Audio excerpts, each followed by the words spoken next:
9절. 이 장막은 현재까지 비유니. 자, 이게 뭔 말일까? 이 장막은 현재까지의 비유다. 이거 신천지가 자꾸 재림 때 성취된다. 이렇게 표현하거든요. 아, 진짜 편하게 사기 쳐먹었네, 진짜. 이 장막은 현재까지의 비유니 이게 뭘 의미할까요? 이게 어렵잖아요. 그건 간단해요. 현재까지를 빼면 돼요. 이 장막은 비유니. 그러면 이 장막은 그리스도를 가리키고 있는 것이니 이렇게 보시면 된단 말이에요. 근데 왜 현재까지를 집어넣냐면 현재까지 그 구약의 제사를 드리고 있어서 그래요. 이 장막은 현재까지의 비유니 그 장막 제의를 따라 예물과 제사를 드리지만 그것이 의식 집례자의 양심을 따라 완전하게 해주지 못한다. 구약의 제사는 죄사함은 있어요. 근데 그 뿌리 근원으로 들어가 완전히 죄를 소멸시키지는 못한다. 이 의미죠. 그런데도 아직 현재까지 그 제사를 드리고 있다. 이렇게 표현하고 있는 거. 히브리 기자가. 됐어. 히브리서는 뭘 얘기하냐면 구약으로 돌아가지 말라는 거예요. 신천지 입장에서 따지면 개신교로 돌아가지 말라. 맞아요. 이런 느낌이죠. 네네네. 구약을 가지고 신약을 설명하는 거지 신약을 가지고 재림을 설명하는 게 아니야. 대조를 해요. 천사보다 높은 자 그리고 사람 중에 제일 높은 자가 누구죠? 모세보다 높은 자. 그러니까 모세는 또 율법하고 연결되니까 그 율법보다 더 좋은 언약. 요렇게 지심이 연결이 되는 거거든요. 이거를 이제 전체적인 문맥을 이해하고 나면 어떻게 토막을 내서 재림 때에다 갖다 끼워 맞추는지가 보여요. 그런 부분을 우리가 한번 나눠 보도록 할게요. 요거는 이제 전체적으로 13장까지 요약을 해 놓은 건데 부분적으로 제가 띄어갖고 보여드릴 거고 요 1장은 신천지 쪽에서 말하는 예수의 이해 그게 아닌 초대교인들이 어떻게 예수를 이해하고 있었는지 그 부분에 대해서 나누게 될 거예요. 이전에 신천지에서 주장하는 뭐 목자, 구원자, 목자, 구원자, 목자, 구원자, 목자, 구원자 예수도 목자, 구원자 나중에 재림 때 목자, 구원자 이 컨셉으로 히브리 기자가 지금 얘기하는 건지 아니면 히브리 기자는 전혀 다른 느낌으로 얘기하는 건지 그냥 마지막이란 표현을 쓰거든요. 히브리 기자가 히브리 기자는 말 그대로 그 타임의 끝을 얘기하는 그래서 끝날 거라고 생각했어요. 예수가 초림하셨을 때 그래서 종말이라는 표현을 썼던 거예요. 근데 어쨌든 지금 역사 안에서는 끝은 오지 않았죠. 그러니까 그 종말이 계속 연장되는 느낌이라고 보시면 되는 거예요. 요한복음 그때 들으셨을 때 어때 후기를 좀 얘기해 주세요. 후기 뭐 그때 뭐 수업 받았을 때 느낌이랑 비슷해요. 좀 지금 눈물 나시는 건 벌써 은혜를 아니, 받으신 건 아니죠? 오케이. 좀 바보 같았고 바보 내가 이게 옛날 성경이 참 읽기 힘들잖아요. 맞아요. 그러니까 하나님이 말씀하셨다고 이제 앞에 성자를 붙인 것과 진짜 그 성령 보내준다는 성령 그 뭐라고 하셨죠? 뭐라고 하셨죠 그거를? 푸뉴마? 성령? 네, 그거를 또 뭐 하기오스 그거를 말씀 들으면서 근데 또 제가 여기 이것만 알았으면 안 갔을 텐데 조정님이 저한테 아니요. 갔기 때문에 지금 알게 됐잖아요. S를 갔다 왔기 때문에. 그게 어떤 하나의 과정이었다. 네, 그러니까 맞는 말 같고. 예수가 율법 다음에 오거든요. 왜 율법을 줬어? 어차피 율법으로는 의를 못 이루는데 왜 율법을 줬지? 하나님의 계획은 죄를 구원하시는 예수를 보내주는 거에 있어서 그게 하나의 과정이었던 거예요. JMS에 나온 친구들이나 신천지에서 나온 친구들 보면 이렇게 얘기해요. 아, 내가 율법 아래 있었습니다. 이런 고백을 하더라고요. 그러네. 그래 놓고 자유인 예수 갈라디아서 5장 하나님께서 너에게 자유를 주셨으니 그리스도로 말미암아. 그래서 이제 그 자유를 깨닫게 돼. 그러니까 율법을 경험했다가 자유를 깨닫는 거하고 율법 없이 그냥 자유다 이렇게 하는 거는 느낌이 좀 틀릴 수 있거든요. 그게 이제 어떤 하나님의 경륜. S에서는 그렇게 가르쳐요. 이게 자유가 자유율법이었다는 게 말씀의 분량이 맨 처음에 무릎까지 찼다가 무릎 타고 무릎 차고 발목 차고 온몸이 다 해서 다 제가 잠겨서 물에 그냥 떠내려 가듯이 그 신천지 말씀에 그냥 그대로 내가 채우면 그대로 가는데 이제 이런 걸 약간 자유라고. 로마서 3장 보죠. 로마서 3장 7절이요. 그러나 나의 거짓말로 하나님의 참된 심이 더 풍성하여 그의 영광이 되었다면 어찌 내가 죄인처럼 심판을 받으리요. 옛날에 요거 거짓말 해도 된다. 네. 내 거짓말하면 하나님이 영광 받는다. 네, 네, 이런 네. 구절로 썼었어요. 네네 맞아요. 근데 지금 3장의 이 문맥은 바울이 한 게 아니고 딴 사람이 한 걸 인용한 거. 7절과 8절까지. 그 인용한 구절을 갖다 바울이 뭐라고 하냐면 그런 말을 한 사람들은 심판을 받아야 마땅하다. 그러니까 이제 신천지가 쓰지는 않죠, 이제. 그러니까 옛날 사람들, 그러니까 저만큼 오래되거나 그런 사람들은 이거 아직도 이걸로 알고 있을걸요. 아직도 오래되신 아니면 분들은 이렇게 알려주잖아요. 그럼 그거에 대해서 말을 안 하게 하든가 아니면 미리 들었을 때 방어막이 생기게 만들어요. 방어막이 생기게. 네. 저는 이제 이런 얘기를 만약에 드리면 이거 이런 문맥 아니에요 라고 얘기하면 할 말이 없고 다른 걸로 넘기거든요. 근데 전 그러면 안 된다고 봐. 왜 그러냐면 신천지는 문맥을 보는 집단이 아니에요. 비록 문맥은 그렇지만 비밀로서 7절이 토막되는 이 신천지에서 주장하는 이 의미가 숨겨져 있다. 이렇게 얘기해야. 결론은 그거죠. 그래서 신천지가 구약은 신약을 가리키고 있고 신약은 재림을 가리키고 있다. 이런 컨셉을 쓰잖아요. 근데 전 이것도 아니라고 봐요. 창세기부터 요한계시록, 신구약을 싹 다 재림에다. 창세기까지 다. 그게 맞아요. 네. 신약에 나오는 한 귀신이 7귀신을 갖고 들어가는 얘기도 장막성전에다 갖다 붙이고 네. 그런 얘기를 보면서 신천지는 창세기부터 요한계시록까지를 싹 다 이만희에게 적용, 우리 총회장님에게 적용하는구나. 이렇게 지금 저는 느꼈거든요. 그렇기 때문에 그런 문맥이 맞다면 문맥 따윈 필요치 않아요.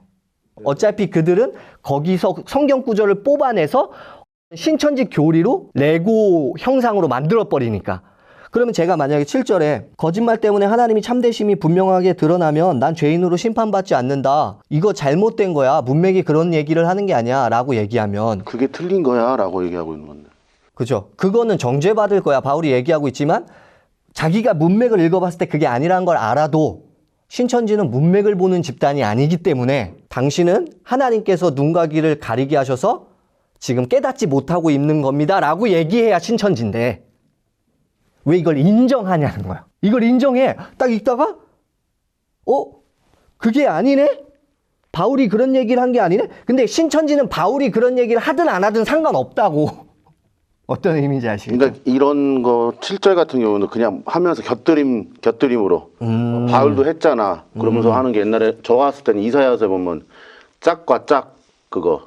짝과 짝. 그러면서 거기 살짝 곁들이고 이런 식으로. 만약에 이런 식으로 1차적 문맥을 무시하기 시작하면 다 갖다 귀걸이와 코걸이로 연결시킬 수 있다는 거예요. 그래서 지금 신천지는 어떻게 하냐면 창세기부터 요한계시록까지 모든 구절을 초림의 그리스도에게 맞추는 게 아니라 재림의 총회장에게 맞추는 거예요. 히브리서를 우리가 보면서 이해할 게 뭐냐면 히브리서는 구약의 개념을 갖고 와서 어떻게 신약에서 성취되는지, 구약을 모형으로 보고 신약, 그리스도에서 어떻게 성취되는지를 이야기하는 게 히브리서인데 재림을 얘기하는 게 아니라 초림을 얘기하고 있었다는 것을 이야기할 거란 말이에요. 그러니까 이제 들으면서 또 이렇게 되실 거예요. 히브리서 1장 보죠. 히브리서 저자는 지금 분명하지가 않아요. 왜 그러냐면 히브리서에 대제사장이라는 표현을 쓰거든요. 저도 이제 바울 굉장히 좋아하는데 바울이 쓴 느낌이 나진 않아요. 바울은 항상 서두에 사람이 시켜서 된 게 아니라 하나님이 시켜서 된 나 바울은 너희에게 문안한다. 이 인사말 항상 붙여요. 근데 히브리서 1장은 갑자기 하나님께서 옛날에 예언자들을 통하여 이렇게 시작돼. 그럼 저자가 확실치는 않네요. 확실치는 않아요. 그게 뭐 바나바다, 아볼로다 여러 썰들이 있는데 히브리 저자는 오직 하나님만 아신다. 이런 표현들의 얘기가 있고. 근데 이 히브리서는 제가 봤을 때 바울 생전이나 아니면 바울이 죽고 바울이 키운 공동체, 바울과 연결된 공동체, 디모데가 옥에서 풀려나면 만나러 간다. 이런 표현이 나온단 말이에요. 디모데는 바울이 키웠거든요. 바울의 후세대인 디모데 공동체와 함께 교류하고 있었던 어떤 누군가. 그래서 히브리서라는 건 히브리는 유대인들에게 보내는 편지라는 거야. 그래서 유대인이 히브리인이라고 동의어로 쓰이고 있으니까.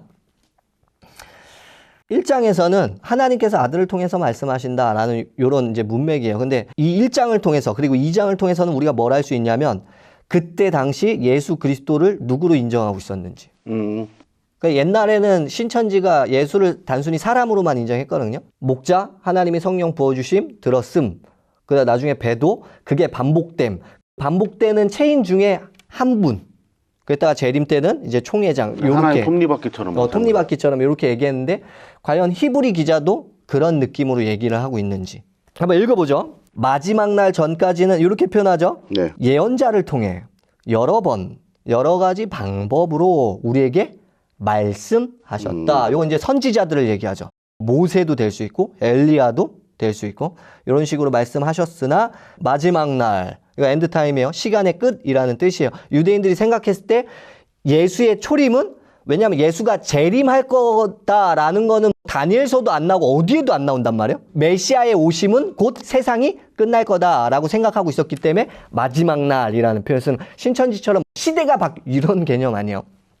말 그대로 진짜 끝. 그래서 구원자는 끝에 와야 되잖아요. 그런 의미. 그러니까 우리가 재림주가 끝에 올 거라는 생각과 같이 그들이 생각했던 초림의 메시아는 끝에 올 거다라는 생각. 어떤 느낌인지 아시겠죠? 그거를 이제 나중에 9장에 넘어가서 종말이라는 표현을 써요. 마지막 날에는 누구를 통하여? 아들을 통하여. 아들을 통해 우리에게 말씀하셨다라고 얘기하면서 1장에 지금 아들을 설명하기 시작하는 거예요. 네. 우리는 1장을 통해서 초대교인들이 어떻게 예수 그리스도를 인식하고 있었는지에 대해서 이제 알게 되는 거예요. 이 아들은 만유의 상속자다 이렇게 표현하고 있단 말이에요. 만물의 상속자라고 표현하고 있어요. 그를 통해 온 세상을 지었다. 그러면 이제 연결될 수 있어요. 그 아들에 대해서 설명해요. 근데 그가 만물을 창조했대요. 그 만물을 상속받을 거래요. 지금 이 아들을 누구로 생각하고 있죠? 히브리 기자는 창조자로 설명하고 있죠. 뒤에 뭐 세상도 만든다고 하는 건 거의 조물주처럼 생각하고 있는 것 같아요. 바로 그거예요. 조물주로 생각하고 있는 거예요. 3절. 하나님의 영광의 광채다. 이게 뭔 말이냐면 태양 있죠. 태양이 하나님이에요. 태양에서 뭐가 나오죠? 빛이 나오죠. 그 빛이 지금 아들이라고 표현하고 있는 광채시요 그 본체의 형상이 그 본체의 형상이다. 이게 어떤 느낌인지 아시겠어요? 거의 이 세상이 헌신했다는 그런 느낌으로. 그렇죠. 바로 그거예요. 하나님이 만약에 가시화돼서 나타났다면 그 아들이다. 예수님이 이꼬르 하나님. 그렇게 지금 연결하고 있어요. 이게 초대교인들이 인식했던 예수였어요. 계속. 그의 능력의 말씀으로 만물을 붙드시며 능력으로 만물을 보존하고 지탱하고 유지하고 통제한다는 뜻이에요. 이게 다른 번역본에 있는 내용들 다 갖고 온 거예요. 그럼 이제 정리해 볼게요. 그 아들을 통해서 하나님은 세상을 창조했어요. 하나님은 그 창조하신 걸 가지고 그 아들을 통해서 그 만물을 보존하고 지탱하고 유지하고 통제하죠. 그리고 나서 마지막 날에 그 만물을 하나님이 그 아들에게 상속해 주실 거예요. 하나님과 아들의 관계.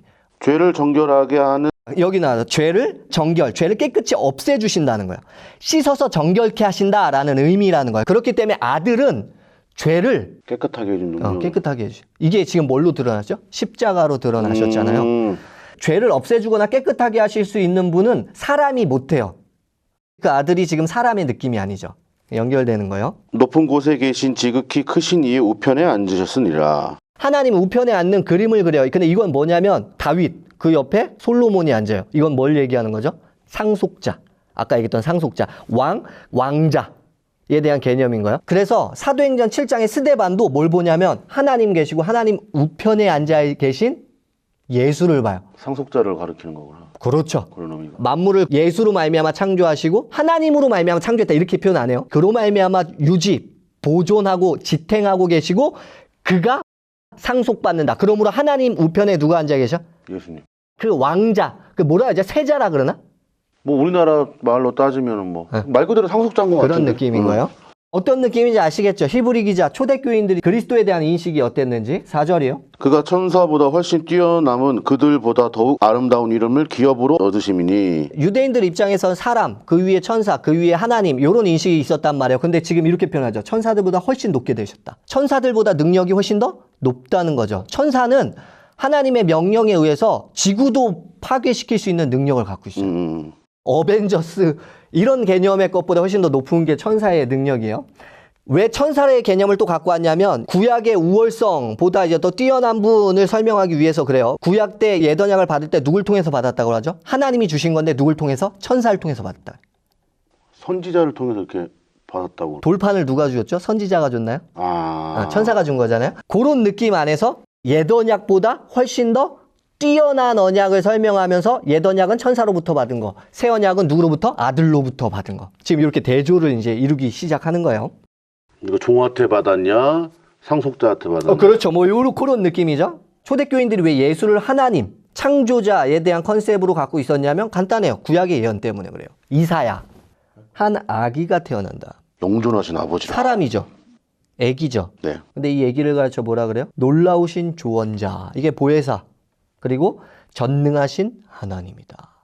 이 아들은 누가 되는 거예요? 하나님이 되는 거예요. 그래서 예수에 대한 인식 자체가 단순히 모세와 같은 놀라운 그리고 하나님이 승격시키신 이런 느낌이 아니라 그는 애초부터 이 구약의 컨셉에 의거한 아이가 태어나지만 그는 하나님이시다. 근데 재밌는 거 아세요? 이거 신천지에서 계시록 12장하고 연결시켜요. 여자가 낳은 아이로 연결을 시켜서 누구에게 적용시키죠?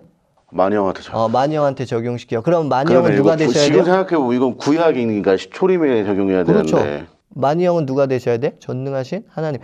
초창기 때는 만영을 가르쳐 전능하신 하나님이라고 했어요. 예. 그리고 성령님이라고 하셨었어요. 고기독론을 쓰다가 나중에 공격이 들어가니까 저기독론으로 내려갔죠. 지금은 단순히 하나님이 쓰시는 그릇일 뿐이다. 그릇, 담기는 그릇. 육체만 빌렸다. 왜 히브리 기자가 예수를 하나님으로 창조자로 이해하고 있었는지 아시겠죠? 네, 이해합니다. 구약의 예언 때문에. 이사야 9장. 이사야 9장을 만약에 재림 때 쓰면 돼요, 안 돼요? 초림 때 거니까 재림 때 쓰면 안 재림 때 되죠. 쓰면 안 되잖아요. 근데 왜 자꾸 복부수를 하냐고. 아유, 부끄러워라. 그래서 히브리서 1장에서 5절 이하로는 천사보다 뛰어난 아들에 대해서 이야기를 하고 있어요. 네. 7절에 하나님께서는 천사들을 바람, 영으로 쓰고 있다. 그러니까 야, 종으로 쓰고 있다는 거죠. 바람 나오네, 여기. 신기하게 뭐냐면 10절 같은 경우는 시편 102편을 인용하는 거거든요. 하나님에 대한 구절이에요, 이건. 근데 그걸 갖다가 누구에게 적용하고 있어요? 주 예수에게 적용하고 있단 말이에요. 주님께서는 태초에 땅에 기초를 놓으셨습니다. 이거 하나님 얘기하는 건데 우리가 계속 읽어봤지만 위에서부터 그 창조자를 누구로 해석하고 있죠? 히브리 기자는 예수로 해석하고 있는 거잖아요. 11절 그것들은 다 옷처럼 낡을 것이요. 12절 두루마기처럼 주님께서는 말아 치우실 것이며 옷처럼 변한다. 주님께서는 언제나 같고 주님의 세월은 끝남이 있다 없다? 없다. 만물은 하나님께서 뭐 하실 것이다? 끝내실 것이다. 신천지는 이 만물에서 영생한다고 가르치잖아요. 네. 근데 이거는 끝낸다고 하네. 히브리서 나중에 뒷장으로 넘어가면 이 유물론적 세상과 흔들리는 세상이라고 표현해요. 흔들리지 않는 세상을 대조시켜요. 제가 주장하는 내세에서 천국 받는 게 맞다라는 걸 이제 저는 이따가 주장할 거예요. 그래서 14절 천사들은 성기는 성기도록 보내심 받는 네. 영이에요. 그러니까 이 천사들은 성령도 아니고 단순히 하나님이 쓰시는 그릇들에 불과, 뭐 신천지처럼 그릇들에 불과해요. 천사들도 영이라는 식으로 얘기하거든요. 천사도 영이다? 천사도 영이 맞아요. 영은 존재란 의미가 근데 지금 있거든요. 보면은 성령은 절대 될 수가 없는 거예요. 성령은 하나님에게만 적용이 된다. 이렇게 말씀을 드렸죠. 그래서 우리 여기 빨간 거 요거 한번 보죠. 요 빨간 거. 히브리서 1장은 천사보다 뛰어난 아들에 대해서 설명하고 근데 2장에서는 천사들보다 낮게 되는 설명을 해요. 예수는 하나님이시지만 천사보다 더욱더 낮게 됐다는 건 살과 피를 가진 육신이 됨. 그 상징적 의미를 갖고 있는 다운그레이가 거죠. 됐다는 뜻이구나. 2장 9절. 세 번역에서는 이렇게 얘기해요. 예수께서 다만 잠시 동안 천사들보다 낮아지셔서. 그러면 왜 사람과 같이 낮아지셨냐? 예수가 모든 사람을 위하여 죽음을 맛보셔야 했기 때문이다. 천사들보다 낮아지신 자 이렇게 표현하고 있죠. 단순히 예수가 인간으로 태어났다면 천사보다 낮아지신 자 이런 표현을 쓰나요? 맞습니다. 그런 표현을 쓰지는 않을 거죠. 그래서 예수가 인간이 되셨기 때문에 형제자매라고 부르기를 부끄러워하지 않았다. 이렇게 연결이 되어지는 거예요. 우리는 피와 살을 갖고 있죠. 네. 그도 역시 피와 살을 가지셨다. 이런 표현을 쓰죠. 그가 애초부터 사람으로 태어났으면 이런 표현을 왜 하냐고. 신천지 표현 따나 하나님이신 예수의 영이 유대인의 육신의 그릇으로 이 땅에 이렇게 내려왔냐. 이유가 중요하잖아요. 이유가? 왜? 왜? 죽으시려고. 죄에서 우리를? 해방시키시고. 그럼 이제 질문이야. 왜? 예수의 영이 이만이라는 육신을 통해서 여기 왜? 죄사함? 지금 요새 부활론이 또 슬금슬금 올라오고 있는 거 아세요? 부활로? 만이 형 죽을 수도 있어? 죽을 수도 있지? 아, 그 얘기 들었어요. 야, 죽으면 안 되잖아. 아니, 부활. 이쪽으로. 지금. 옮겨가겠네. 여기서 질문을 또 하는 거야. 왜? 초림의 죄사함이 부족했던 건가? 그러네. 이렇게 가는 거죠. 그렇죠. 근데 그거 믿으실 분들 다 믿을 것 같아요. 남아 계시기로 작정된 분들은 믿으실 네. 거고 다 믿을 것 같아요. 그러므로 그는 모든 점에서 형제 자매들과 같아지셔야만 했다. 아니 사람으로 태어난 사람한테 사람과 같이 되셔야만 했다 이런 표현 쓰나요? 안 쓰죠. 지금 1장과 2장은 뭘 설명하고 있는지 아시겠죠? 네. 하나님과 함께 계셨던 예수, 태초에 세상을 창조하셨던 예수, 만물을 유지하시는 예수, 만물을 상속받을 예수, 그 예수가 구원을 위해 사람과 같이 낮아지셨다. 이게 초대교인들이 갖고 있었던 예수에 대한 생각이었다는 거야. 구원자를 시대마다 골라서 이게 아니라 그 전에는 쉽게 얘기하면 쫄개라 그래야 되나? 하수들을 엑스트라들을 막 보내줬어. 그랬다가 마지막 날에 누가 나타나는 거야? 엑기스. 주인공 엑기스가 드러나. 그러면 뭐가 무너지죠? 신천지의 그 시대별 구원론이 무너지는 구원론. 거죠. 히브리인들은 절대 그렇게 생각하지 않았었어요. 예수 믿는 히브리인들은. 그치, 시대마다 구원자가 있었다고 했으니까. 그죠? S에서 그렇게 그래서 가르치죠. 2장에서 천사보다 낮게 되신 예수를 설명하고 있고, 그 사람 중에 최고가 누구죠? 모세. 그 모세보다 뛰어난 자가 누구인가를 설명하는 게 3장이고, 모세의 율법이 안식을 주지 못한다는 걸 설명해요. 이제 뭘 하고 이제 비교하냐면, 그때 설명되었죠. 예언약과 새언약. 네네네. 예언약은 율법이에요. 새언약도 율법이고, 이제 이 두 개를 가지고 구약과 신약을 가지고 뭐가 더 우월하냐를 얘기할 거예요. 왜 그러냐면 예수를 믿었다가 그때 당시 뭘 하고 있었죠? 레위인들이 계속해서 제사를 지내고 있었단 말이에요. 예수를 섬기다가 제사 드려야 되는 거 아니야? 그때 당시 구약인 정경인 타나크밖에 없었단 말이에요. 신약이 없었어요. 그때 정경에서 뭐라고 얘기하고 있죠? 제사 드려 죄사함을 받아. 할례 안 받으면 너 끊어져. 이렇게 얘기하고 있단 말이야. 이거 드려야 죄사함 받는 거 아니야? 라고 생각하면서 그리스도를 떠나서 자꾸 옛것으로 돌아가려고 하는 자들이 있으니까 지금 이 두 개의 대조와 비교를 통해서 이게 훨씬 더 우월하고 이게 훨씬 더 아름답고 이게 훨씬 더 완벽한 구원을 세운 거야. 그러니까 너네 바보야. 왜 글로 돌아가? 히브리서는 이걸 얘기하는. 히브리서는 재림을 얘기하고 있지 않아요. 맞습니다. 그 옛것과 새것에 대한 대조를 이제 할 거예요. 그래서 구약에 써 있는 율법 안에 제사법이 있어요. 그 제사법 안에 성막을 이렇게 지어라 성막, 얘기한 게 있어요. 네. 성막을 지으니까 거기서 봉사할 당연히 레위 지파나 아론의 후손들도 필요하겠죠. 그걸 왜 짓냐면 하나요. 속죄를 위해서. 그래서 레위기에 보면 번제, 소제, 속건제, 속죄제, 화목제가 등장을 하는 거예요. 이게 다 그리스도를 상징하는 거거든요. 그러니까 이 모든 것들이 싹 다 누구를 가리키고 있는 거였다? 예수님. 예수를 가리키고 있는 거였다를 상징하는 거예요. 그렇기 때문에 성막, 성소 이것도 다 누구를 가리킬까요? 그러면 예수님. 예수. 첫째 장막, 둘째 장막 이게 성소고 이게 지성소거든요. 이것도 다 누구를 가리킬까요? 예수님. 예수의 사역을 가리키는 거예요. 이건 재림을 가리키고 있는 게 아니라 그 부분을 조금 언급하고 마치도록 하죠. 히브리서는 한번 구원을 받고 상실이 없다라고 주장하시는 분들이 계셔요. 근데 거기에서는 약간 좀 당혹스러우실 거예요. 왜냐면 히브리 기자는 니네 까딱하다간 죽는다 이런 얘기를 하거든요. 경고 좀 무섭게 날리네. 그래서 경고가 되게 많이 나와요. 3장에서도 4장에서도 6장에서도 10장에서도 12장에서도 제가 검은색으로 밑줄 쳐놨잖아요. 심지어 뭐라고까지 표현하냐면 야 너희가 성령의 은사를 맛보고 새 언약의 구원은 성령 받는 거다라고 표현했잖아요. 그래서 예수가 뭐 받으라? 성령 받아라. 그러면 사랑할 수 있다. 이렇게 갔잖아요. 성령을 받고 사랑까지 했어. 그래 놓고도 타락한 자는 이렇게까지 표현을 하거든요. 굉장히 이제 두려워해야 되는 약간 그런 컨셉으로 이야기를 하기는 해요. 근데 하나님이 절대 너희의 구원을 끝까지 견디고 인내하게 하신다. 견인하게 하신다라는 그 측면도 얘기를 해요. 동시에. 그렇기 때문에 이 두 개 갖고 개신교 안에서는 싸우면 안 될 것 같아. 둘 다 성경 안에 들어가 있기 때문에. 자, 히브리서 8장이요. 근데 그때 좋았던 게 멜기세덱이 뭔지를 좀 알려주셨던 거예요. 멜기세덱 뭔지. 그러니까 이게 영상 S인들도 볼 수 있잖아요. 그 멜기세덱 얘기해주면 좋을 것 같다. 그러니까 그런 걸 몰라요. 그러니까 성경에서 말하는 그런 걸 모르고 그냥 알려주는 대로 다 받기만 하기 때문에 다 여기 토막. 전 좀 놀랐던 게 성경을 다 안 상태에서 이제 신천지 구절을 토막 내서 6699 해가지고 가져와갖고 아멘 하는 줄 알았어요. 아니에요. 근데 그들은 진짜 아는 구절만 알대? 아는 구절만 알아요. 오. 옛날 사람들 그 로마서 얘기하면 굉장히 당황해요. 이사야서 얘기하면 당황하고. 그래서 나는 신천지를 보면서 정말 이런 생각, 진짜 겸손해야 되는구나. 아는 척하면 안 되겠다. 나도 아는 척하면 안 되겠다. 이런 느낌이 좀 많이 들어요. 그들이 바보 같다 이게 아니라, 그리고 이건 하나 또 간증하는 건데, 제가 초창기 때 그런 아는 척하는 친구들 와갖고 이제 같이 막 상담하고 이럴 때, 저도 같이 막 흥분해갖고 막. 그럼 거기 말려 들어가요. 말려 들어가면서 왜 이렇게 잘난 척을 하지? 라고 했는데 제가 그 친구한테 승질을 못 냈어요. 왜 그러냐면 내 학부의 모습인 거야. 내 학부 때. 내 학부 때 내가 얼마나 아는 척하고 잘난 척하고 야 회개해야 돼. 니네 다 지옥이야. 막 이러면서 제가 막 떠들고 다녔거든요. 그래서 제가 신천지라는 별명도 갖고 있었고. 저 별명 신천지였어요. 학부 때. 신천지 다니지도 않았는데. 그랬던 것 같아요. 학부 때는 하나님이 저의 어떤 교만함을 좀 다루셨던 것 같아요.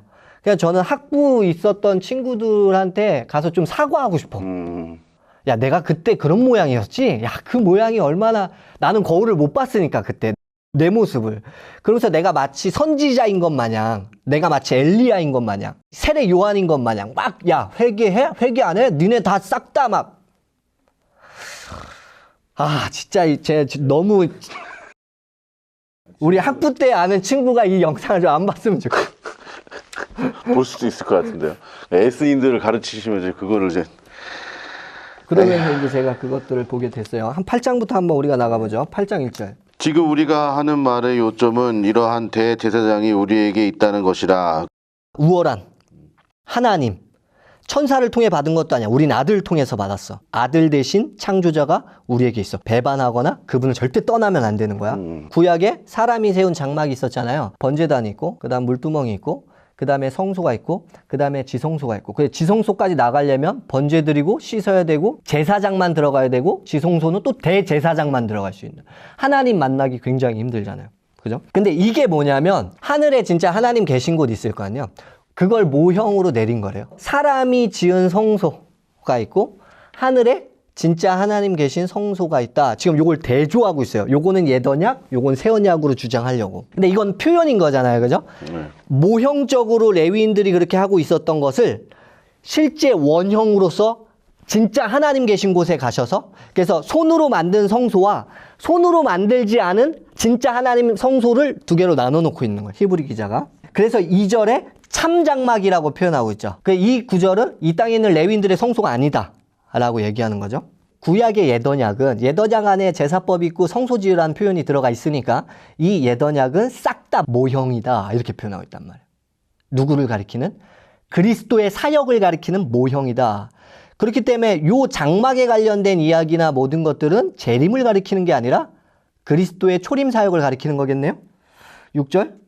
그러나 이제 그는 더 아름다운 직분을 얻으셨으니 그는 더 좋은 약속으로 세우신 더 좋은 언약의 중보자시다. 자, 더 좋은 약속, 새 언약이죠. 그리스도가 사랑해라 라는 그 언약, 첫 언약. 그 계명을 가지고 맺을 언약인 거니까. 7절이죠. 첫 언약에 결함이 없었더라면 두 번째 언약이 생길 여지가 있다 없다? 없다. 새 언약이 만들어지는 건 첫 번째 언약이 파기됐을 때 만들어지는 거예요. 8절 우리가 읽었던 예레미야 31장 등장하죠. 내가 이스라엘 집과 유다 집에 새 언약을 맺을 거다.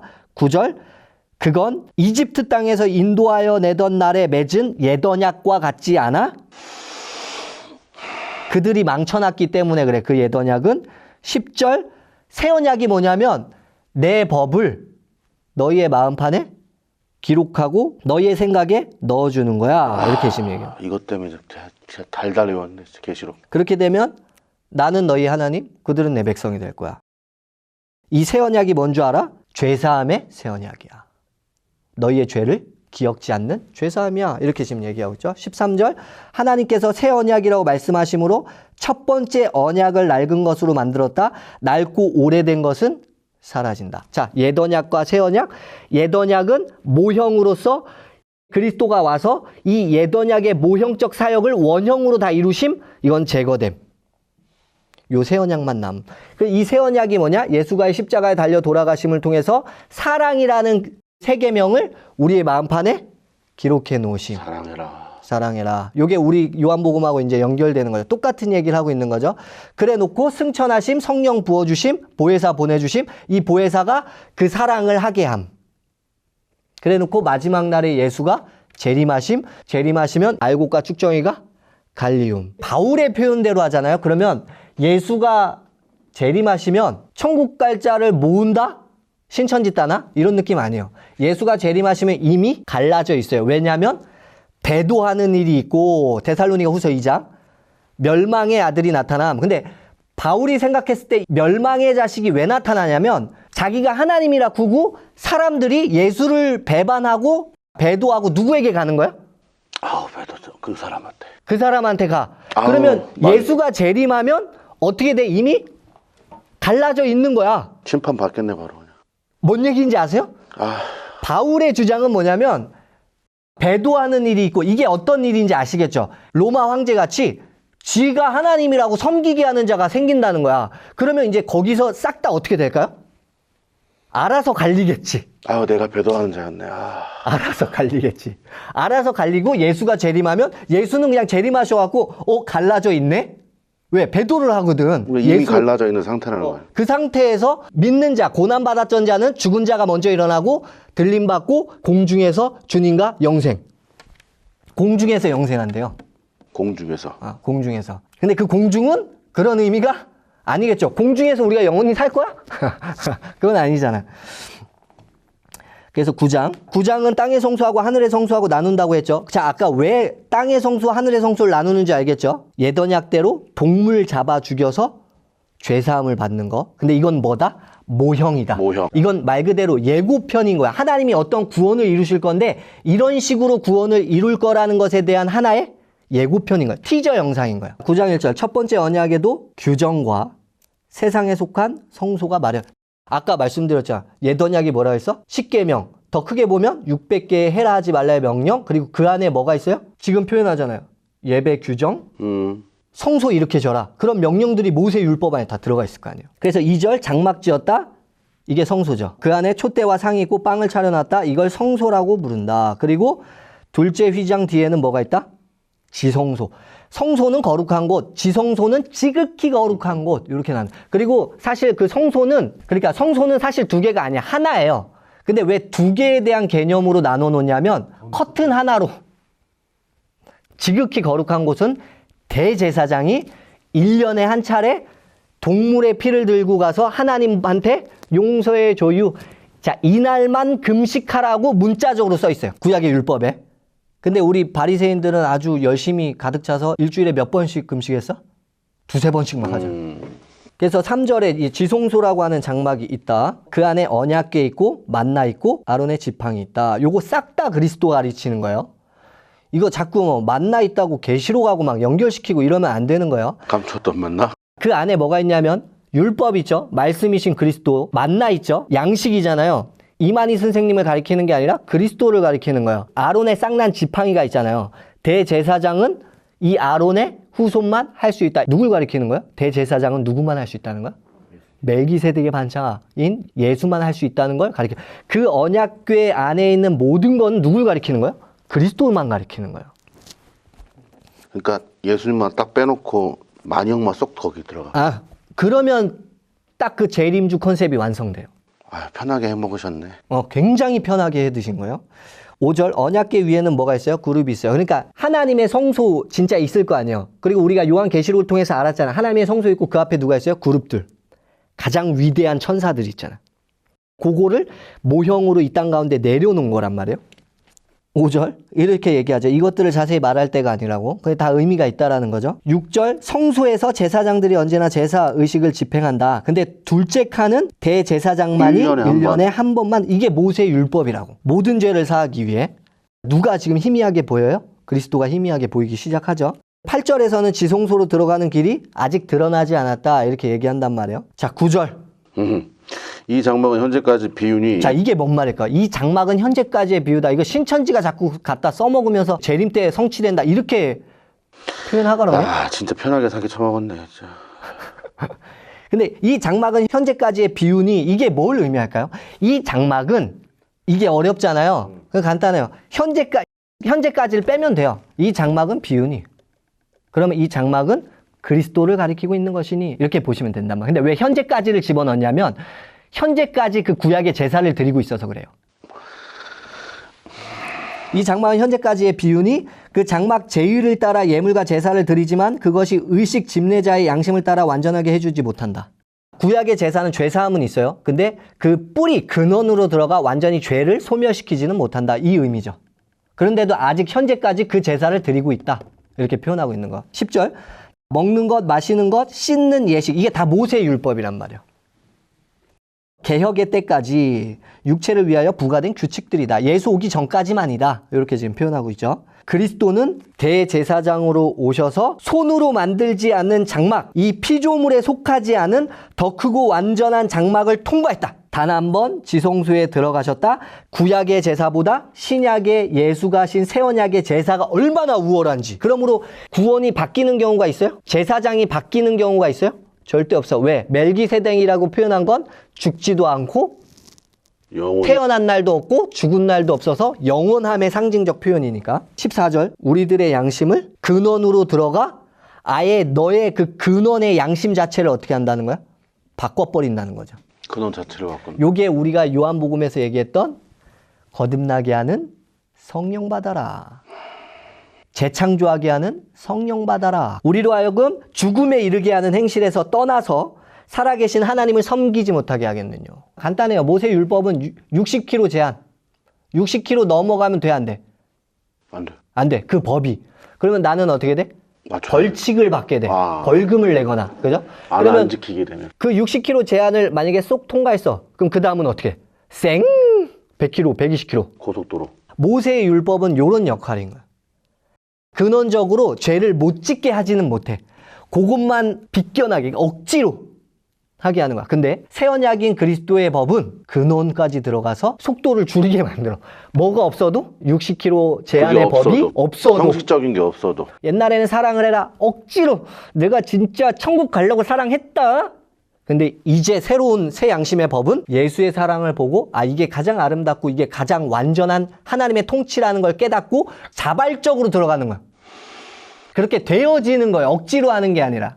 이게 새 언약이에요. 이게 재림주가 오네 뭐 이런 게 아니고 지금 그걸 설명하고 있는 거죠. 그래서 15절 그리스도가 새 언약의 중재자다. 약속된 유업을 차지하게 하신다. 유언은 뭐 한다? 죽어야 된다. 유언한 사람이. 그래서 예수가 자신의 피로 뭐 했다?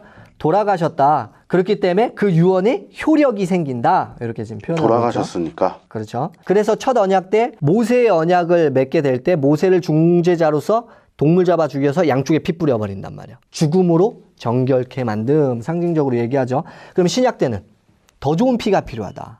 이제 자기를 단번에 제물로 드려 죄를 없이 하시려고 세상 끝에 나타나셨느니라. 세상 끝이라고 표현하고 있죠. 아까 우리 1장에 마지막에 나타나셨다 이렇게 표현했죠. 여기서는 이제 종말에 나타나셨다 이런 표현을 쓰고 있단 말이에요. 세상의 끝. 이 시대의 끝에 나타나신 거야. 구원하시기 위해서. 27절이죠. 히브리 기자의 구원관이에요. 사람이 한 번 죽는 것은 정해진 일이요. 그 뒤에는 심판이 있다. 28절. 이와 같이 그리스도도 많은 사람의 죄를 담당하시려고 단번에 들이신 바 되셨고 구원에 이르게 하기 위하여 죄와 상관없이 자기를 바라는 자들에게 두 번째 나타나시니라. 예수가 초림하셨어요. 왜 초림하셨어요? 죄를 짊어지시려고. 그리고 나서 두 번째 오세요. 두 번째 올 때는 뭐하고 상관없이? 죄와 상관없이 자기를 기다리고 있는 사람들에게 나타나셔서 뭐한다?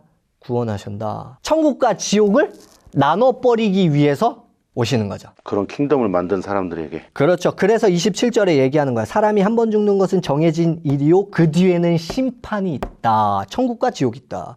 그럼 예수가 두 번째 오실 때는 그 천국과 지옥을 심판하시려고 오시겠네요? 근데 막 갑자기 총회장님이 갑자기 오셔서 난 재림의 사자고 우리 쪽으로 오면 천국 안 오면 니넨 지옥. 그러니까 예수님이 오셨을 때 이미 정해져 있는 거잖아요. 그때 가르는 게 아니고. 왜 재림에 오셔서 또 가르냐고. 오셨을 땐 이미 갈라진다니까요. 바울도 그렇게 주장했고. 그러니까 신천지는 어떻게 되냐면 초대교회 교인들도 몰랐어. 바울도 몰랐고 사도들도 몰랐어. 다 숨겨진 뜻이 있었어. 성경에 감춰져 있어. 총회장님도 몰랐는데 하나님이 계시해 주셔서 재림 때 그분만 안 거야. 이쪽으로 가야 돼. 신비 컨셉? 10장 1절. 모세의 율법 옛 언약은 그림자야. 율법에 보다 새로운 게 더 높다. 상위 개념. 그렇죠. 우월한. 우월하다. 그거 이제 대조시키려고 하는 거잖아요. 그림자라면 그림자에 실체가 있겠죠? 이게 계시록이 아니고. 계시록이 아니고. 지금 재림 때를 상징적으로 표현하고 비유적으로 쓰는 게 아니라 이 신약의 우월함이 구약의 모형이라는 예고를 통해 성취되었는지를 보여주고 있다는 거죠.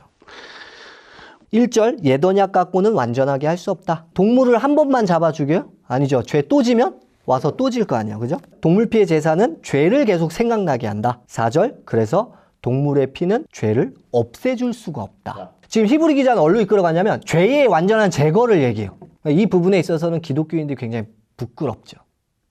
그죠?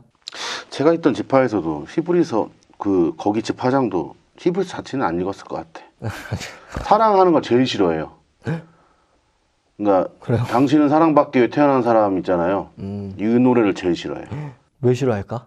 우리는 군인이고 아, 군인이고 싸워야 군사 되는데 아니고 너무 싸워야 되는데 서로 뭐 부들부들 막 그 노래 제일 닭살 싫어요. 돋는 네, 그런 얘기 하지 마라. 네, 그 노래를 제일 싫어합니다.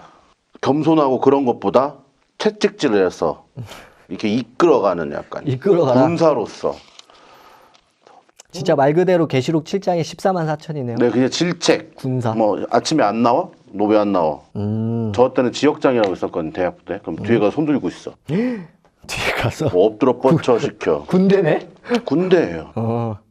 사람들 많은 사람 앞에서 소리 크게 뭐 나는 누굽니다. 사람 많은 데 가서 일부러 망실상 당해버려. 그래야지 더 지금은 모르겠어요. 더 근데 군사가 될 수 그때 있다. 저 때는 약간 이런 그랬어요. 느낌으로. 진짜 군대예요, 군대. 제사와 예물을 원하지 않는다. 하나님은 옛 언약에 따라 드리는 거 아니냐? 하나님의 뜻을 행하시러 왔다. 그리스도가 첫 번째 옛 언약을 폐하고 두 번째 새 언약을 세우시기 위해 왔다. 사랑하라. 12절 예수가 죄를 사하시려고 단 한 번 영원한 속죄의 제사를 드리고 하나님 우편에 앉아 계셨다. 이제 완전히 마귀가 굴복되면 예수가 내려오셔서 천국과 지옥을 보내시는다. 그래서 그 새 언약을 갖다 뭐라 표현하냐면 16절이요. 주께서 이르시되 그날 후로는 그들과 맺은 언약이 이것이라 하시고 내 법을 그들의 마음에 두고 그들의 생각에 기록하라 하리라 하신 후에 죄와 불법을 더 이상 기억하지. 새 언약 예수의 십자가 언약. 두고 그들의 마음에 기록하리라.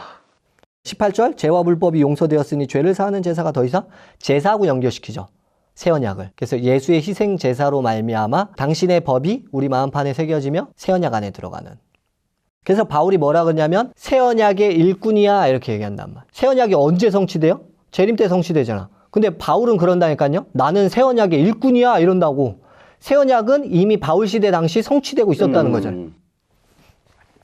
새 언약의 일꾼. 19절 우리는 예수의 피를 힘입어 담대하게 지성소로 들어간다. 그래서 요게 이제 모형이었던 거죠. 희생 제사 드렸죠. 어린 양으로. 요게 바로 번제단을 상징해요. 그래서 어디까지 나가냐? 물두멍 앞까지 나가네. 근데 이제 씻어야 되자, 그죠? 근데 우리 씻었어요? 씻은 적 없잖아, 그죠? 근데 예수의 옆구리를 딱 찌르니까 뭐가 나왔어요? 물과 피. 물과 피가 나왔죠. 이제 그분의 물로써 깨끗이 씻어지는 거예요. 그럼 이제 우리 어디까지 나가냐면 성소 앞까지 나가네. 근데 우린 제사장이 아니잖아. 못 들어가잖아. 그리스도의 믿음 안으로 들어갈 때 누가 제사장? 신천지가 제사장이 아니라 예수님. 베드로가 그런단 말이에요. 우리가 제사장이다. 이렇게 표현한단 말이에요. 그래서 우리가 제사장으로서 성소까지 들어갈 수 있네요. 근데 지성소는 들어갈 수 있어 없어요? 지성소는 대제사장만 들어갈 수 있어요. 그 사역은 우리가 하는 게 아니라 예수가 대제사장으로 오셔서 쇼부 보시는 거 하나님하고. 그러면 휘장이 어떻게 될까요? 찢어져. 그럼 우리는 이제 어디까지 나가는 거야? 지성소까지. 지성소까지. 이걸 가르쳐 바울이 뭐라고 하냐면 하나님과 화목하게 되었다. 이걸 의롭게 됨, 무죄 선언 받음. 만약에 우리 성도님이 하나님 면전 앞에 가서 하나님 얼굴 보려면요. 죄가 없어야 될걸? 조금이라도 있으면 죄 있으면 바로 하나님 죽여버리실걸? 이 모든 구약의 모형적 개념이 그리스도의 사역이라는 십자가 사역으로 말미암아 하나님 존전 앞까지 나가게 된 거야. 발 앞까지. 이렇게 좋은 언약이야. 너 이거 버리고 레위의 제사로 다시 돌아갈래? 로마의 압제에 의해 너가 이 신앙을 포기할래? 이렇게 물어보고 있는 거야. 이게 히브리서. 19절 담대하게 지성소로 들어갔다. 20절 예수께서 휘장을 뚫으셨다. 이것이 바로 새로운 살 길이다. 그래서 휘장이 상징하는 바가 있대요. 예수의 육체다. 이렇게 지금 얘기하고 있죠. 예수 피를 뿌려서 죄책감에서 벗어났다. 동물의 제사가 할 수 없는. 결국 우리 성도님의 마음 근원 자체를 그리스도의 십자가가 변화시키는 거야. 이게 다른 표현으로 내 법을 네 마음판에 새길 거야. 돌판으로 주는 것도 아니고 다른 누군가를 통해서 주지 않을 거야. 이제 너하고 하나님하고 쇼부 보는 거야. 근데 왜 자꾸 신천지는 우리 총회장님 통해서 쇼부 보려고 하는지는 모르겠어요. 어떤 사람들의 습관처럼 모이기를 그만하지 말고 그날이 가까워 오는 것을 볼수록 더욱 힘써 보이라. 예수의 재림이 가까이 왔다고 생각하고 있었어요. 히브리서 저자와 성도들은. 이 25절 때문에 어디를 못 갔어요. 와이프하고 놀러 많이 가시죠. 요즘에는 이제 월요일마다 이제 그러니까 그러니까 쉬는 날마다 애들 데리고 산책 가고 시간이 더 빠박해진 거. 옛날에는 무조건 아침부터 뭐 모임 있으면 인증을 해야 돼요. 그러니까 옛날에는 들어가면서 명찰로 했거든요. 근데 이제는 그게 자꾸 남의 명찰을 빌려갖고 내 것 좀 대신 해줘. 그러니까 핸드폰으로 바뀌었네. 핸드폰으로 바뀌니까 핸드폰 내 거 줄게, 내 거 대신 핸드폰 2개 사가지고 인증만 해줘. 안 가지고 그러니까 핸드폰을 2개 인증하려고. 그러니까 그렇게 하시는 분도 대단하네. 봤고요. 그리고 그렇게 하니까 나중에는 예배 끝나고 그 1분 안에 해야 돼. 뭐 그런 거, 몇 초 안에. 그거 만약에 안 돼 있잖아요. 그럼 종통부라고 있어요, 위에. 거기 가가지고, 지문인도 하든가 아니면 그 물어봐요. 오늘 누가 말씀해? 어느 강사가 가르쳤어? 오늘 말씀 구절이 뭐였어? 그게 바로 율법주의라는 거예요. 그러니까 진짜 율법 아래 있었어. 도망가려고 하죠. 근데 못 도망가죠. 그러니까 어떻게? 계속 방법을 생각해내죠. 딱 60km, 120km 빡 오다가, 끼! 50, 60 지났어? 예도약은 모세의 법은 사람을 변화시킬 수가 없다니까요. 더 좋은 게 필요한 거야. 그러니까 바울이 얘기했던 율법의 행위로가 아니라 듣고 믿음으로다. 이게 어떤 의미인지 아시겠어요? 왜? 듣고 믿어야 뭘 받으니까? 구원받으니까. 성령 받으니까. 성령 받으니까. 성령 받을 수 있는 유일한 통로가 뭐냐? 이렇게 그래요, 바울이. 그게 뭐냐? 네가 율법 행해서 성령 받았냐? 아니면 듣고 믿어서 성령 받았냐? 갈라디아서. 우리가 그 새 언약 안으로 들어가야 되는데 우리가 그런 모습을 못 보여주니까 신천지 들어가기 전에 진짜는 없어. 이러고 신천지로 그쵸. 들어가는 정말 안타깝죠. 또 거기서 그런 걸 유도를 해요. 신학원에서. 그렇죠. 근데 그게 일부분 우리 쪽에서 그러니까 그렇게 굉장히 내어진 게 그걸 맞으니까. 무기로 써요. 자기네들이 쓸 수 있는 가장 강력한 무기 중에 하나예요.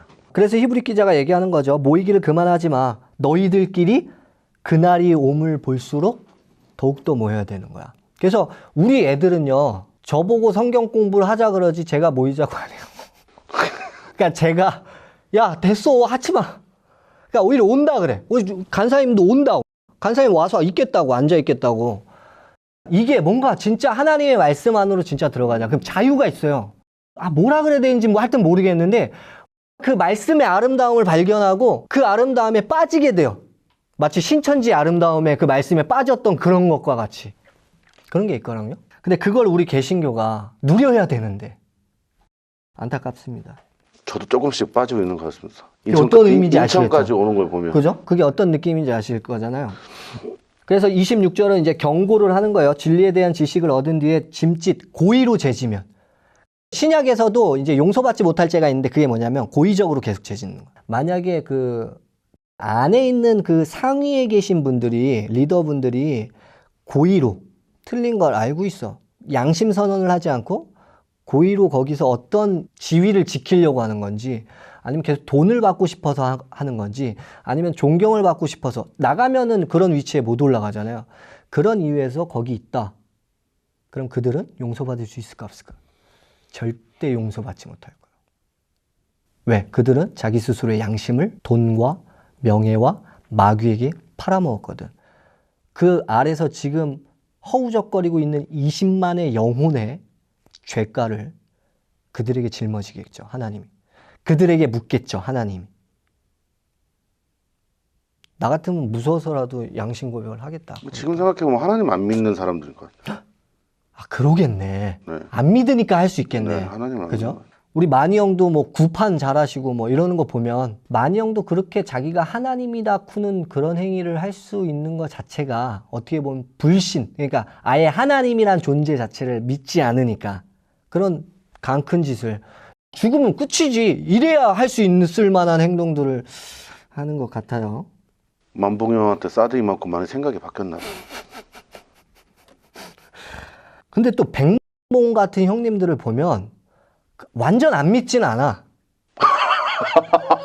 왜냐면 우리 만봉 형 통해서 또 기적과 표적이 막 나타났었거든요. 만봉 형은 지금도 자기가 하나님의 그 대언자라고, 그분들은 자기가 예수라고 하잖아요. 예수의 역할? 뭐 요런 느낌으로 얘기를 하더라고요. 그래서 우리 사대교회 형님 얘기를 들어보면 7사자한테요 능력이 엄청 나타났었대요.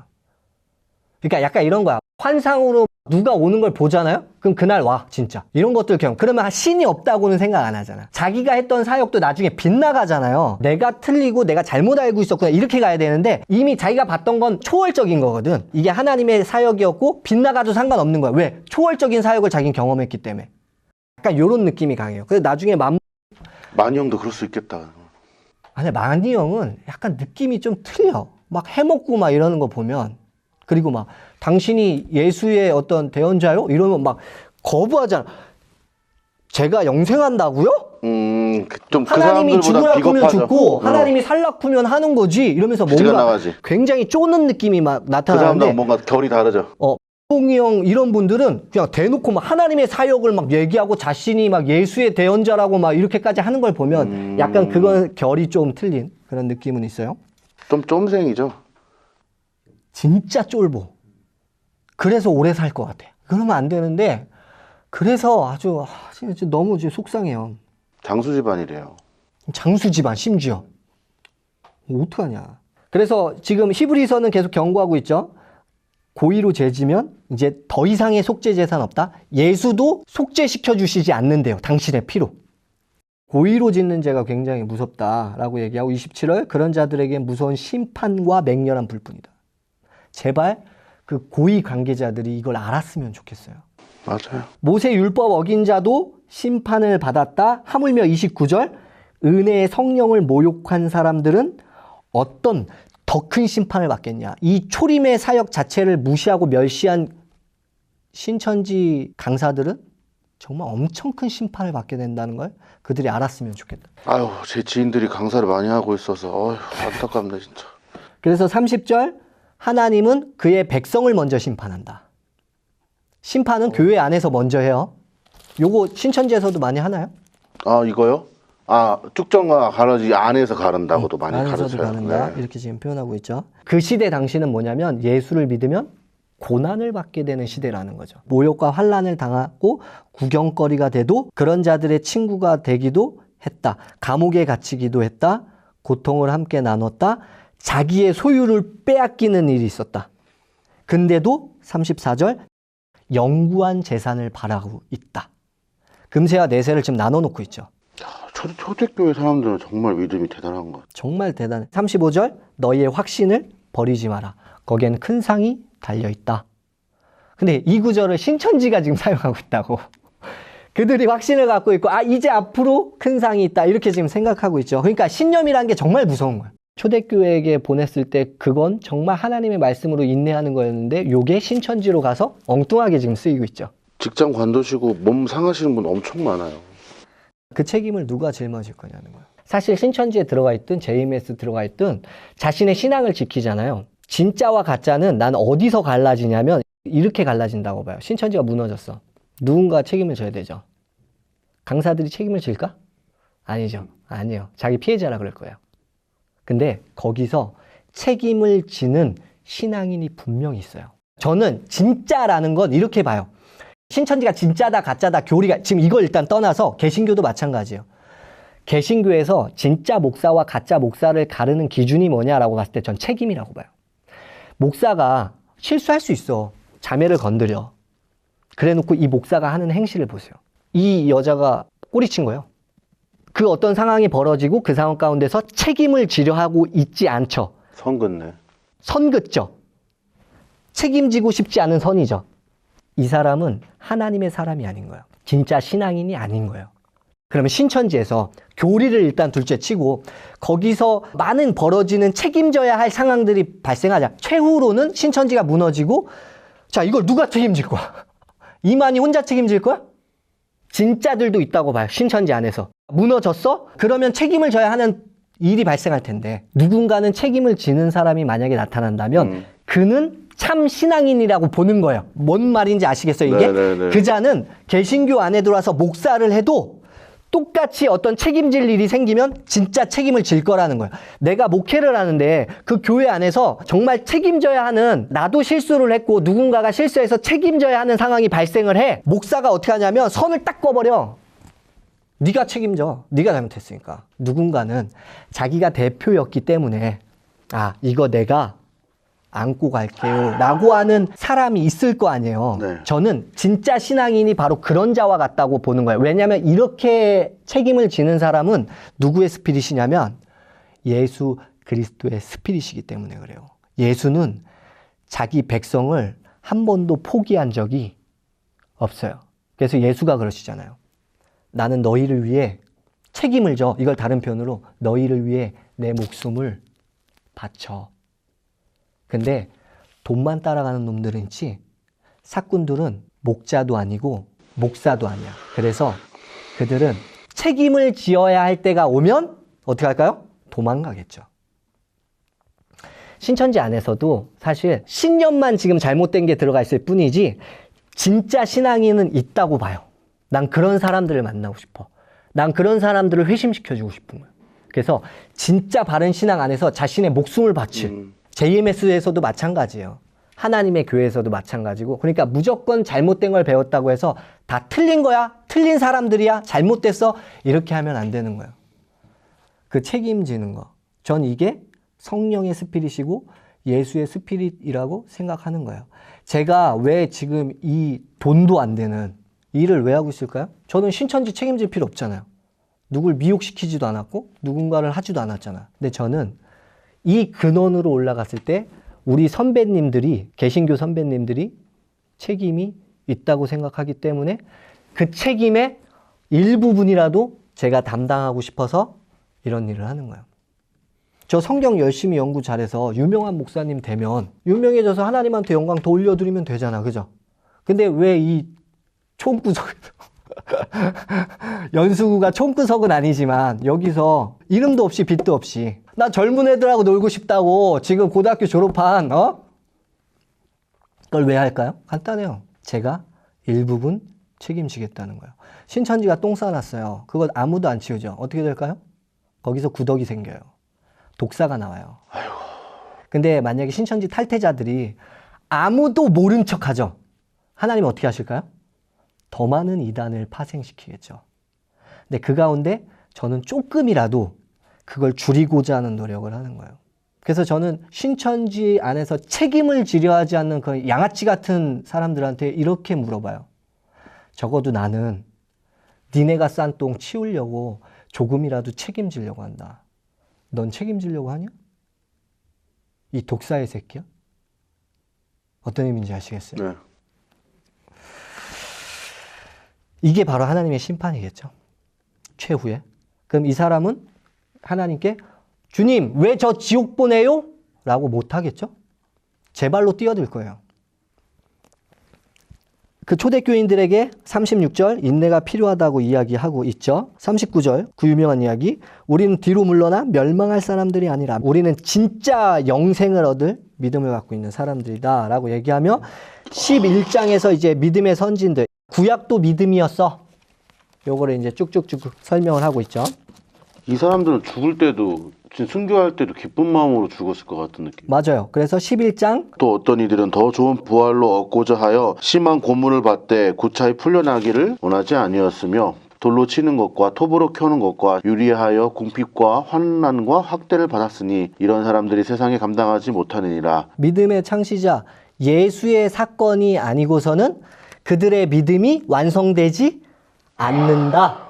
이건 재림 얘기하는 거 아니에요. 그들이 왜 조롱을 받고 채찍을 받고 결박을 당하고 감옥에 갇히고 시련을 받느냐. 더 좋은 약속을 받기 위해서다. 요 구절 신천지 친구한테 와서 이렇게 읽혀주잖아요. 그럼 울거든요. 왜 우는지 알아요? 자기가 신천지에서 이렇게 살았던 거야. 정말 열심히 살았던 거지. 그 믿음 하나 쫓아가면서. 이 구절을 갖고 진짜 열심히 일하시는 분들이 많아요. 그죠.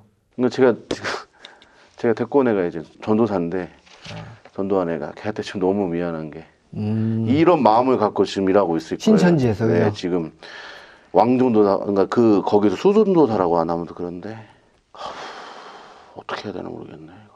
하나님 기회를 주시겠죠. 돌이킬 기회를 주실 거예요. 분명히.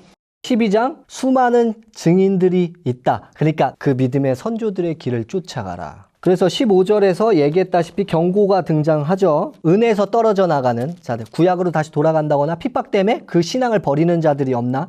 다시 한번 요걸 현재로 적용하면 어떻게 하면, 지금 핍박 안 받잖아요. 유혹으로 말미암아 입으로 부인하는 게 아니라 뭘로 부인하죠, 우리는? 행위로 부인해버려요. 행동으로. 그런 자들이 없나? 다시 한번 주의하라. 이렇게 얘기하고, 에서는 공짜로 구원을 얻는 자였죠. 장자로 태어났으니까, 그죠? 에서와 같이 공짜로 주신 구원을 버리는 자들이 없나 생각하라. 이렇게 지금. 그러면서 구약의 신의 산과 하늘의 예루살렘을 이제 비교하면서 우리가 갈 곳은 하늘에 있는 예루살렘인 그곳을 우리가 바라고 있다. 이렇게 표현하고 있단 말이에요. 히브리 기자는 이걸 바라고 있었어요.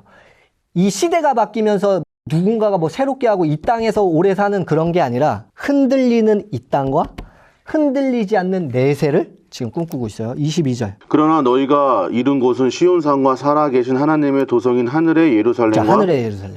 이제 하나님 계신 곳을 꿈꾸고 있는 거죠. 하늘에 기록된 장자들의 모임과 자, 하늘에 교회가- 기록된 장자들의 집회라는 건 뭐냐면 그 위에 누구 얘기를 했어요? 에서 얘기했죠. 에서가 누구예요? 장자잖아요. 천국 간다는 거를 신약의 저자들은 어떻게 이해했냐면 유업받는다고 이해하고 있었어요.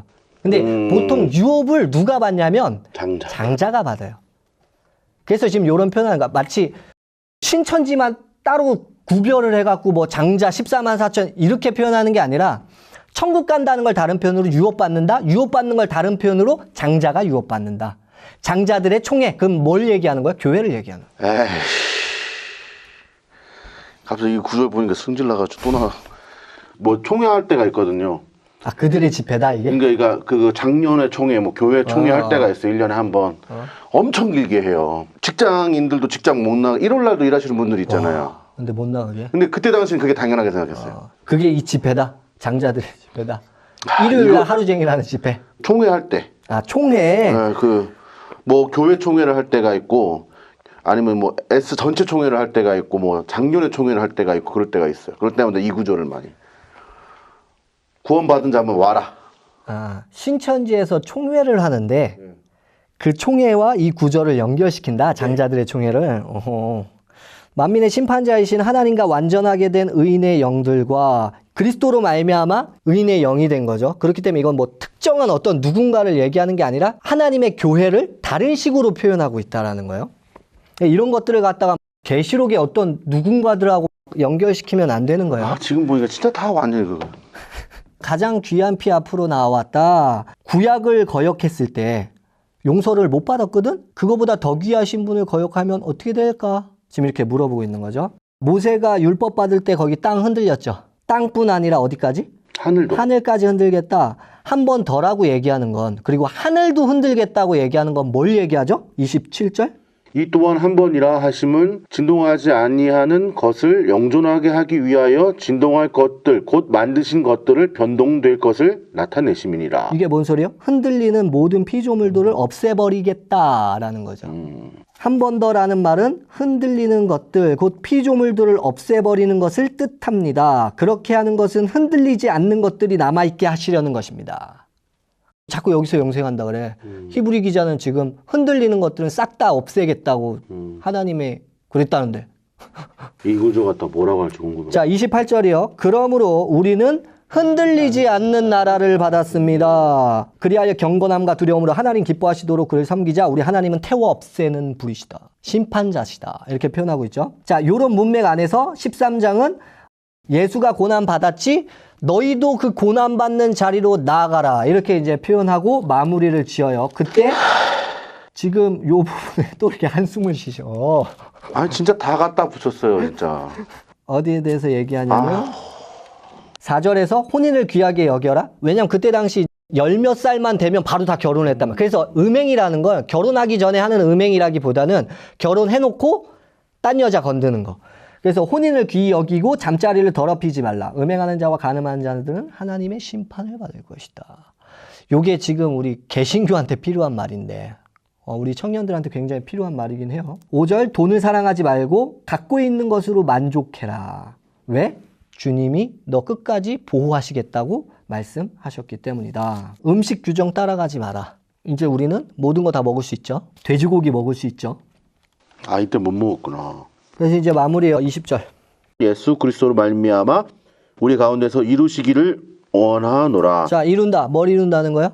예수 그리스도로 말미암아 새 언약으로 우리 마음판에 사랑의 계명을 심어주시고 우리가 서로 사랑하게 함으로써 이 땅에서 고난을 받아도 마지막 날에 예수가 재림하실 때 흔들리지 않는 나라를 위협받게 되는, 그걸 이루시길 원한다. 재림 때 누가 오니까 기다려, 이거를 말하고 있는 야, 거예요. 어떻게 이게 쏙쏙 갖다 붙였을까? 굉장히 긴 세월 동안 붙였을 거야 아마. 이건 한두 명이 한 느낌은 아니에요, 신천지 교리는. 만이 형이 그런 머리가 안 돼요. 그렇죠. 22절. 나는 짤막하게 너희에게 썼다. 이게 짤막하대요. 우리 히브리 기자가. 형제 디모데가 풀려나온 것을 알려드린다. 그가 오면 내가 그와 함께 여러분을 만나보게 될 거다. 지금 디모데하고 같이 사역하고 있죠, 이분. 디모데를 앓는 분이네. 그렇죠. 24절. 이탈리아에서 온 사람들이 여러분에게 문안한다. 여러분 모두에게 은혜가 있기를 빈다. 뭔가 관련이 자, 있구나. 우리가 이제 히브리서를 통해서 이 배경들, 어떻게 하나님, 예수 그리스도를 하나님으로 인식하고 있었는지, 그리고 그들 가운데 옛 것과 새 것 안에서 자꾸 옛 것으로 돌아가려고 하는 자들 가운데 우월한 게 있어. 왜 자꾸 일로 돌아가고 이 우월한 예수의 믿음을 포기하려고 해? 하는 자들 가운데 위로하는. 구약과 신약이 있어. 구약은 모형이고 신약에서 원형으로 성취된 거야. 그러니까 돌아갈 필요 없어. 이게 가장 좋은 거야. 구약 갖고 와서 신약 설명하고 있는 거죠. 근데 왜 신천지는 구약 갖고 와서 신약 설명하고 있는 걸 갖다가 왜 다 재림에다가 토막을 내서, 지금 보니까 신약 빼버리고 다 끼워넣었어요. 재림을 넣어버렸네. 그죠? 구약도 마찬가지예요. 구약은 초림의 예수를 가리킨다라고 얘기하는 건요, 결국엔 또 재림 컨셉 맞추려고 그렇게 얘기하는 거고, 자기네들이 원하는 예레미야와 에스겔 뭐 이런 구절까지 다 띄어다가 재림에다 갖다 붙이대요. 그러니까 다 안 좋은 구절은 배도자, 좋은 구절은 만이 형. 자, 13장 결론이었죠. 장차올 도시 위에서 예수와 같이 너희도 그 치욕을 짊어지고 나가라. 왜 이렇게 당당하게 선포할 수 있을까요? 간단하죠. 흔들리지 않는 나라. 유업으로 받을 거기 때문에. 이 땅 흔들려요. 이 땅에서 안 살아요. 그러니까 자꾸 막 여호와의 증인도 이 땅에서 산다고 하거든요. 여호와의 증인도 14만 4천 얘기하거든요. 사실 신천지가 국내산이잖아요. 근데 아닌 것 같아요. 여호와의 증인은 수입산이거든요. 아, 그건 몰랐어요. 근데 수입산 교리가 되게 많이 신천지 쪽에 들어가 있어요. 신천지의 스승들 거 베낀 거잖아요, 이만희가. 근데 그 스승들이 수입산의 영향도 받았던 것 같아요. 마무리로 뭐 하실 말씀 있어요? 뭐 여기 탈퇴자들이나 아니면 누군가에게 하실 말씀이나 있으면 한번 전해주세요. 탈퇴하신 분들이 엄청 힘드실 거예요. 그죠? 엄청 네, 힘들죠. 진짜 그거를 겪어봤기 때문에 그 우울함. 우울함? 근데 그 트리거가 뭔가 돼갖고 이제 막 앵거가 터지고, 그러니까 모든 게 다 섞여 있어요. 다단계 비슷해요. 다단계? 네, 그러니까 세뇌. 세뇌? 그러니까 저는 세뇌라는 게 엄청 무서워. 이게 아닌 거를 알게 됐음에도 사회생활을, 사회생활을 못할 정도? 네, 이게 외상후 스트레스, 뭐라고 해야 될까요? 뭐 표현을 못하겠는데 어느 순간 우울해져요. 그리고 뭔가 틀린 걸 알면서도 혹여나 맞으면 어떨까? 맞으면 어떡하지? 그렇죠. 혹시라도. 그러니까 제가 그래서 지금 오게 되는 건데, 지금 코로나 때문에 많이 힘드시지만 좀 더 그분들이 포기하지 말고, 신앙 포기하지 말고 예수님이 어떤 분인지를 차분히 좀 알면 나중에 미래를 위해서도 본인들한테 본인 인생에 있어서 더 좋을 것 같아요. 계속 상처받은 영혼으로 남아있을 것 같아요. 그러겠네. 네, 계속 그 상처를 상처받으라. 치유하고 아물도록 하지 않으면 그 상처가 많은 흉터로. 네, 그래서 자기한테 안 좋을 것 같고, 저도 오고 말씀 이제 배우고 나서도 가끔 우울한 게 와요. 근데 감당할 수 없을 때가 옛날엔 너무 심했어요. 근데 지금은 이렇게 하나하나씩 풀릴 때마다 아, 이게 이거였구나 할 때마다 그 횟수가 없어지진 않아요. 없어지는 줄어들어, 현저하게. 줄어들어. 옛날보다. 그리고 옛날보다 웃음도 많아지고 불안감도 많이 없어지고 좀 그렇게 된 것 같아요. 그러니까 용기 내셔서 희망이 있다. 네, 희망 있어요. 그 감정으로서의 끝이 아니라 분명히 하나님은 회복을 주실 거고 네. 살아갈 수 있도록. 사람이라는 게 정말 우울하고 힘들었어도 이제 시간이 지나면 그게 조금씩 약해지면서 뭔가 새로운 걸 받아들일 수 있는. 근데 그때 당신 너무 힘들고. 네. 전 너무 이제 두려운 게 뭐냐면 진짜 확 무너졌을 때 자기 스스로 목숨을 끊어버리는 그런 것까지는 안 갔으면 좋겠는데. 그런 분들도 계실 것 같아요. 아, 그걸 진짜 충분히 가능성이 높아요.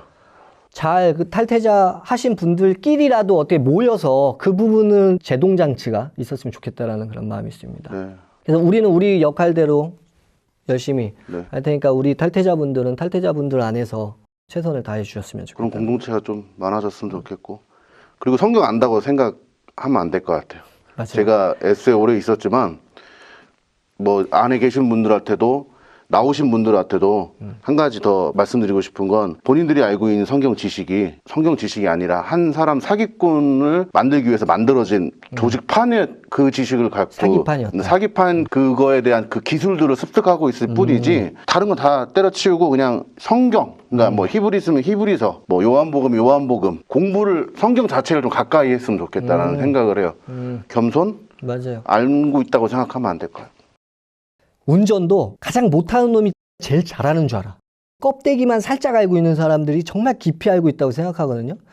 그때 가장 교만하고, 제가 성경을 지금 10년 넘게 이렇게 보고 있는데 1년에서 3년 차가 가장 교만했던 것 같아요. 근데 이제 성경에 대해서 굉장히 스펙트럼이 넓고 학자들이 이미 수천 년 동안 연구해 왔던 방대한 자료가 있고, 그 안에서 분별은 해야겠지만, 진짜 내가 부분적으로 알고 있었다라고 표현하는 게 맞는 게, 그래서 지금은요, 저 성경 몰라요. 근데 이거는 겸손한 척 하는 게 아니야. 진짜 모르는 거예요. 성경을 아는 것과 신앙의 영역은 또 틀려요. 더 장성한 자의 아까 부분까지 가서 책임지는 영역까지 가는, 그거는 정말 깊은 영역이라고 저는 생각하거든요. 너네가 도대체 언제까지 그 초보의 신앙에 머물러 있냐. 초보의 신앙에 머물러 있다는 건 계속 성경 공부만 한다는 거야. 그 배웠던 것에 대한 완전함에까지 나아가라, 이렇게 표현한단 말이야. 로마의 압제로부터 믿음을 끝까지 지키는 거. 유대교로 돌아가지 않고 상황과 정황이 어떠한다 할지라도 정말 하나님의 신실하심을 의지해서 여기에 올인하는 거. 우리 개신교인들도 그걸 본받아야 할 텐데, 상황이 상황이고 시대가 시대인지라 돈이 너무 좋은 시대고 쾌락을 너무 쫓는 시대고 자기가 이렇게 높아지기 원하는 그런 시대 안에서 그리스도를 쫓는 게 그렇게 쉽지는 않은 시대인 것 같아요. 그래서 우리 탈퇴자분들께서 탈퇴하신 다음에 바른 거 받으시고 더 장성한 자의 분량에 가셔서 목사들을 행위로 책망해 주셨으면 좋겠어. 나는 근데 진짜로 삶으로 책망해 주셨으면 좋겠어. 야, 나는 탈퇴자를 신천지 나오면 잘할 수 탈퇴자지만 니들처럼 살진 않아, 인마. 니들은 약간. 저 같은 사람 책망 많이 해주셔서, 제가 똑바로, 정신 차려. 이거, 이러다가 처음 된 자 나중 되겠다. 나중 된 자 처음 되겠네. 이렇게 마음 들 정도로 삶으로 우리 개신교인들 책망해 주셨으면 좋겠습니다. 개혁된 교회는 항상, 그리고 날마다 개혁되어야 한다. 저는 이 말이 진리라고 생각합니다. 질문 없습니까? 없습니다. 마치도록 하죠. 끝.